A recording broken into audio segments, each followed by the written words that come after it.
You know, for a person who makes content on video games, I really don't fucking pay attention to what goes on in the gaming world as much as I should have. So a week ago, I told myself that the new Overwatch was coming out, right? So for one, I gotta save money and put it to the side so I can play it and make a video about it, right? That was a week ago. Come to find out, I didn't have to do that because the shit's free, that's number one. Number two, it was released on October 4th. So for the past 3 days, I've been making up for lost time. You know, I never played Overwatch as much as I did Call of Duty and Grand Theft Auto, but I did play it a lot. Like, I really enjoyed the first one, and I was really excited when I found out that they were having a sequel. Everyone knows how I feel about sequels. They're always supposed to be a step up from the beginning, because if not, then what the fuck is the point? And as someone who's been playing hours of this game, I can tell you this game is fun. It's just as fun as the first one. It has a lot of things about the game that I like, but there's a couple things that I don't like about the shit. I'll tell you this though, there's more things about the game that I like than I dislike, but something that I dislike about it is kind of important. For one, we're gonna start with the shit that I like. Now, when it comes to gameplay, it's almost damn near exactly the same. Actually, no, it is exactly the same. It's still 5v5, you and a group of 5 people, pick 5 characters out of the dozens that they offer, and you go up against another group of 5 to complete an objective within a certain amount of time. Exactly the same. Now, here's where the shit's different. All the characters from Overwatch 1 are in too, but they give you 3 new characters. There's Junker Queen, Kiriko, and Sojourn. Pretty sure I fucked up that last one. Now, out of the 3, I gotta say my favorite is probably Junker Queen, mainly due to her special ability. But other than that, those are the only characters that we have so far. Now, I don't know how many more characters we're gonna be given along the line for this game. Me personally, I thought we were gonna have more to begin with. I figured we were gonna have the same people from the old one, obviously, but they're probably gonna introduce like 10 more. Maybe that's just me being goofy and expecting too much, but I figured we were gonna have more characters to play with in the beginning. It's not really a problem for me though, it's like more of an observation. Characters aside, however, we also get a collection of new maps. In total, there's 36 maps, both new and old, but when it comes to the new maps, there's only 6 of them. Which in my opinion isn't really that bad, but as I said with the characters, I kinda expected a little more. Now, even though there's only 6, I will say I do appreciate the detail that they put into the maps. Maps like Circuit Royale or New Queen Streets, they're all visually appealing, but those 2 specifically are my personal favorites. When it comes to first-person shooters or any shooter in general, the gameplay is only really as good as the map itself. You can have all types of new game modes and attachments all you want, but I feel like if the map doesn't match the atmosphere of the game, or give any atmosphere at all, the gameplay isn't going to be as good.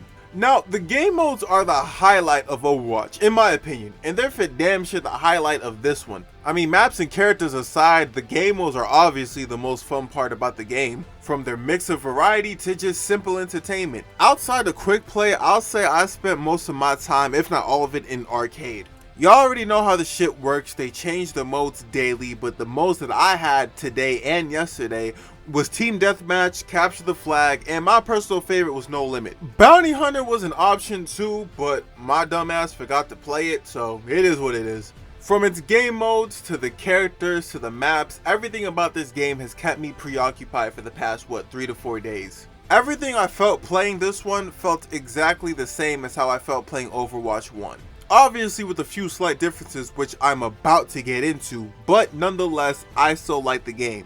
Now, everything I like aside, now we gotta get into the shit that I really fucking hate about this game. Here's the first criticism. Now, while I was playing Overwatch these past few days, I noticed that that little meter, that symbol in the corner of my screen, the coin symbol, it never changed. No matter how many games I played, no matter how many times I was top of the leaderboard, it didn't matter what I do, I never got in-game currency. The first thing I noticed was the loot boxes, because that's where I got most of my coins from. It was from loot boxes and selling duplicated items, but neither of those are in the game anymore, so how was I supposed to get in-game currency? Come to find out, the only way for me to get in-game currency is by buying it. Now, as I said a few seconds ago, in Overwatch 1 there were loot boxes. Now, you had the option to buy loot boxes with physical money, but you can also earn it in-game as like a reward. With the loot boxes, they gave you like, I don't know, skins, costumes, emotes, stickers, whatever the fuck, but they also gave you coins. I mean, shit, it was the main reason why I fucking liked opening them, and they got rid of them in Overwatch 2. The only theory I have for why they got rid of them, I'm sure they probably said it, but I didn't read it anywhere.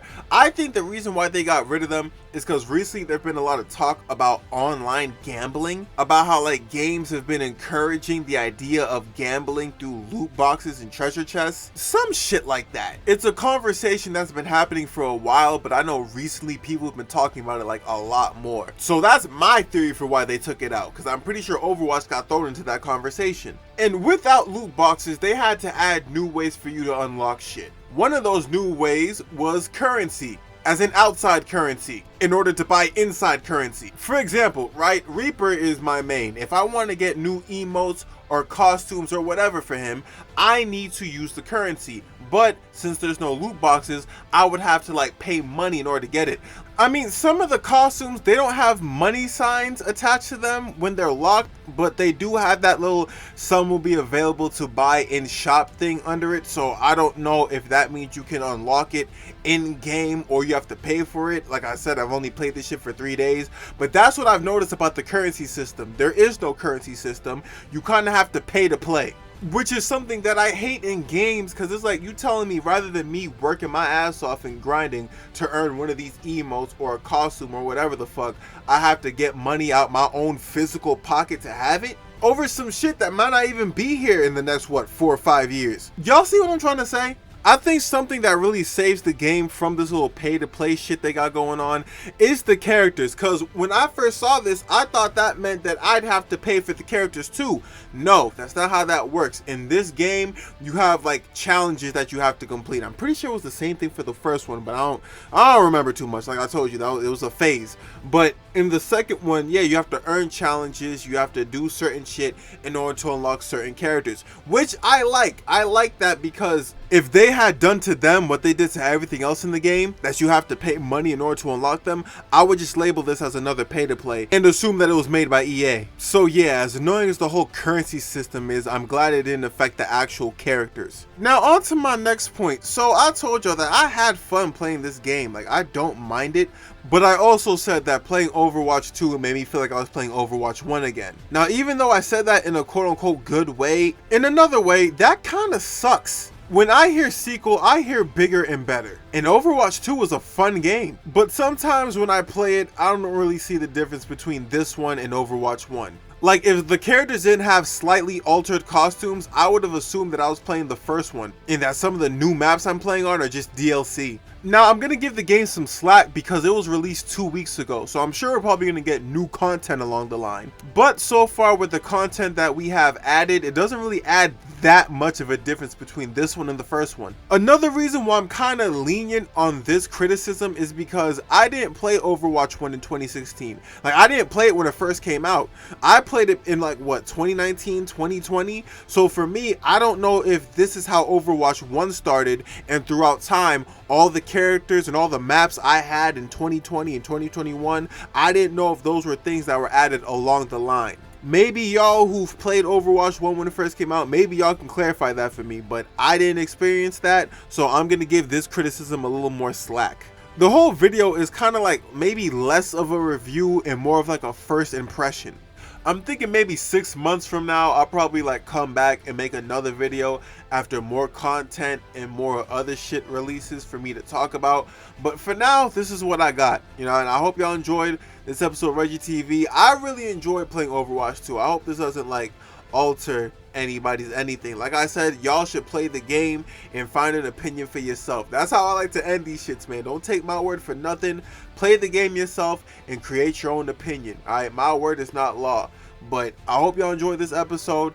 I know I said in the last one I was gonna make a Predator video, bro. I'm a fucking liar. I'll make it eventually. I don't know. I'll probably be out like Saturday, Sunday.